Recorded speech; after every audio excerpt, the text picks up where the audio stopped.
Hunter Cain with ER18 Real Estate. Welcome to the summer, y'all. It is the busy season and we've got a lot going on. First of all, Hunter, tell me about this listing where we're sitting today. So today we're in downtown Oxford at one of our recently sold listings, 101 Main Street. Nice. And so this one's been used as a rental, right? Right. Yep. So they bought it a couple of years ago and did some work and then turned it into a rental. And then Erin and I are going to use this listing as a good example of kind of what's going on in the market and how it's changing. Awesome. Well, okay, well that's a good segue. So tell me how this, shows the signs of the market and what you saw in selling this particular property. So this home, we were listed a little bit higher than what comp said, because in the past, we've been able to do that kind of name your price and see if it sticks. We were on the market for about 70 days before we got an offer. But at the beginning, there was a tenant here, and then once the tenant got out, it was a little easier to show and things like that. But I think just the interest rates, and while they're not necessarily doing it, I think remain steady around that 7%. That kind of makes buyers think, and in the past they've been able to leverage their money because their payment was a little bit less, to now their needs are more important and their wants. Exactly, and you brought up a couple of different days on market and interest rates, so I wanted to drill down on just a little bit more. So first, days on market. We are seeing a rise in days on market. Inventory's going up, which is a great thing. Right. That's good for buyers, particularly good for buyers, I would say, with inventory going up. It's good for real estate agents too, but it's good for buyers.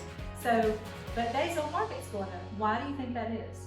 I think it, again, going back to just the buyer, the consumer, looking at having more options. So instead of looking at maybe one or two houses and feeling pressured, now they have to look at 6 or 7, and they really have to think over the multiple houses that they look at. So that's going to take more time. And then, we're not seeing the multiple offers, so people are inclined to make an offer.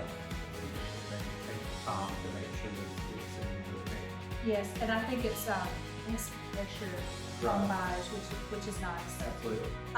And then also the other point, interest rates. Okay, so we're holding steady.